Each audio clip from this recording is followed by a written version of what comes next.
En el final, doctor Jorge Díaz, quiero preguntarle por otro asunto que lo tiene usted como protagonista y que por lo visto se va a discutir en el Parlamento, apareció en la mesa del jueves pasado aquí en Perspectiva. El diputado colorado Ope Pasqué solicitó que usted concurra a la Comisión de Constitución, Códigos, Legislación General y Administración de la Cámara de Representantes para explicar el alcance de declaraciones que realizó a la prensa. El foco está puesto en La República, diario La República, 7 de mayo. Usted dijo, textual, el tema de que los ricos no van presos es parcialmente cierto, porque el sistema penal es parcialmente selectivo. Eso quiere decir que las leyes las hacen generalmente los representantes de las clases más pudientes. Entonces es fácil entender que una rapiña o un hurto son delitos, pero hay una resistencia a considerar que el lavado de activos también lo es. ¿A qué se refería? ¿Cuál es la pregunta? ¿Estamos hablando de que hay dos derechos en Uruguay? No, hay un solo derecho. A ver, primero, para mí va a ser un placer concurrir a la Comisión de Constitución de la Cámara de Diputados, porque a diferencia de otras autoridades de la República, cada vez que he sido convocado a cualquier comisión del Parlamento, he concurrido con muchísimo gusto. Porque entiendo que allí trabajan los representantes más directos del pueblo y, en definitiva, aquellos funcionarios como yo, que nuestra designación y permanencia en el cargo no están sujetos al escrutinio popular, cada vez que concurrimos ahí es una rendición de cuentas. Así que con muchísimo gusto iremos, como lo hemos hecho siempre y como lo seguiremos haciendo. En segundo lugar, expresarme no respecto de las declaraciones del diputado Pasqué, sino respecto a otras declaraciones, que en este país existe libertad de expresión.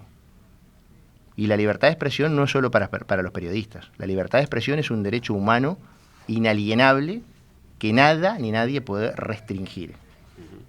El fiscal de corte tiene alguna limitación establecida en la Constitución y la ley, que una es el artículo 77, numeral 4, que en principio no me alcanza porque no soy magistrado, pero sí me alcanza como director de un servicio descentralizado. Ustedes estuvieron hablando hoy más temprano sobre ese artículo, no voy a ahondar en eso. La segunda limitación es no hablar públicamente sobre juicios que estén en trámite y que en definitiva puedan perjudicar la posición de la Fiscalía en juicio.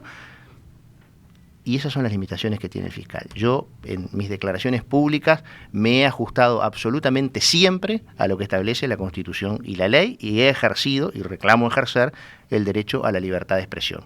Es cierto... Yendo al fondo del asunto, ¿qué fue lo que quiso decir? Yendo al fondo del asunto, lo que digo es que cuando en una sociedad determinada se decide qué bienes jurídicos se protegen y cómo se protegen esos bienes jurídicos, se están tomando posiciones políticas, filosóficas e ideológicas.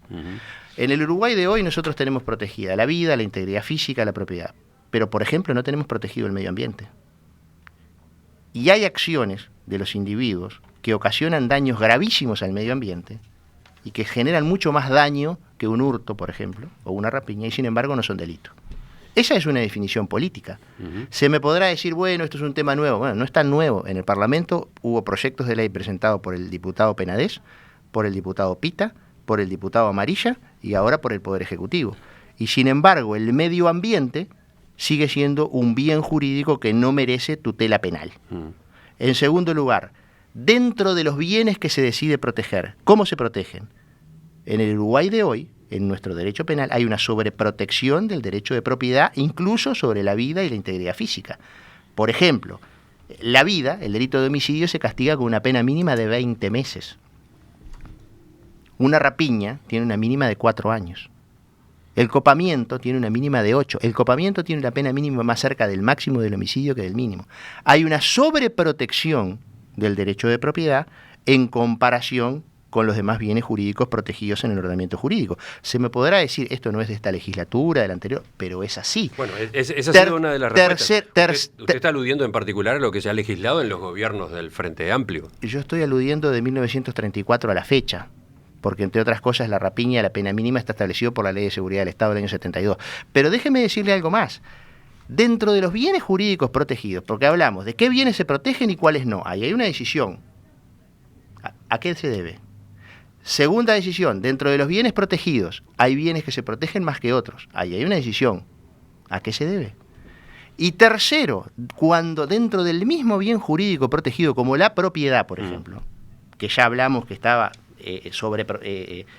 valorada mejor que la vida, para no utilizar un adjetivo que pueda ser malentendido, el delito de rapiña tiene una pena mínima de 4 años y una máxima de 16. La estafa tiene una mínima de 4 meses y una máxima de 4 años. La máxima de la estafa es igual a la mínima de la rapiña. Y en este país, y déjeme ponerle un ejemplo porque para mí es importante. ¿A qué está aludiendo usted? Porque esa es una de las interpretaciones que se ha hecho. Que ha habido una clase dirigente que se protege a sí misma a la hora de tipificar delitos como el de la estafa. No. Yo lo que digo, parto de 2 realidades. Hay una realidad que las cárceles hoy están llenas de pobres.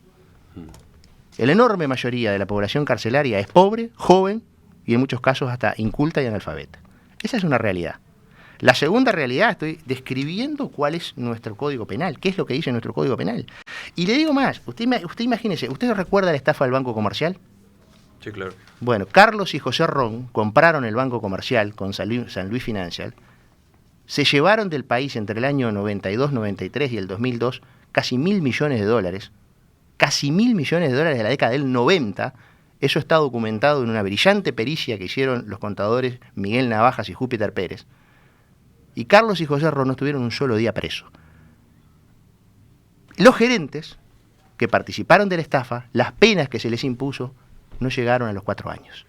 Y sin embargo, si hoy un chiquilín roba un par de championes con amenaza, tiene una mínima de 4 años.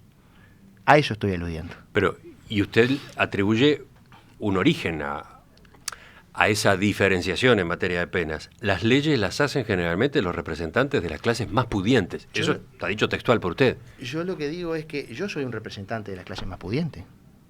Lo que digo es que cuando nosotros accionamos en la legislación, en definitiva, nos cuesta mucho establecer delitos que castiguen determinadas conductas y no nos cuesta tanto establecer delitos que castiguen otras conductas.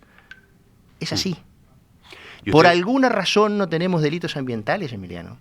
Por alguna razón no los tenemos. ¿Usted está abriendo un debate? Con estos planteos usted está abriendo un debate. ¿Debemos ir a una reforma? Bueno, hay un proyecto de reforma del Código Penal, pero, perdón, nosotros participamos en una comisión que elaboró un proyecto de ley que el Poder Ejecutivo remitió al Parlamento creando los delitos ambientales. Bueno, los delitos ambientales.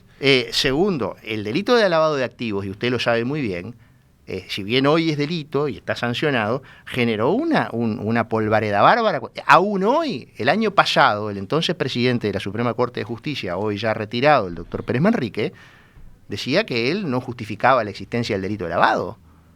Entonces, imagínese usted.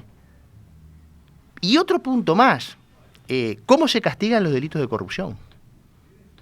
En general, los delitos de corrupción en nuestro país se castigan en forma muy leve. No se castigan los delitos de corrupción pública hoy en la forma con que la población efectivamente desearía que se castigaran. Escribía el otro día Martín Aguirre en el diario El País y yo comparto, es verdad. ¿Y entonces tenemos un debate pendiente, pero tenemos un debate pendiente hace 40 años. Y démoslo de una vez por todas, me parece fantástico. Yo creo que uno puede aportar ahora estas contradicciones. Usted se lleva $1.000 millones del país. Y no se olvide que la crisis del Banco Comercial terminó en la crisis del 2002 y casi desaparecemos como país. Sin embargo, la respuesta penal fue de risa. Y por un par de championes o por un celular mandamos a un chiquilín 4 años al penal al CONCAR. En Perspectiva, periodismo con vocación de servicio público. Doctor Jorge Díaz, fiscal de Corte, gracias por acompañarnos esta mañana. No, gracias a ti por la invitación. Volvemos a conversar sobre estos temas en cualquier momento. También lo haremos con otros actores del sistema judicial, por supuesto. Pero ahora vamos ya a la mesa, que es tarde.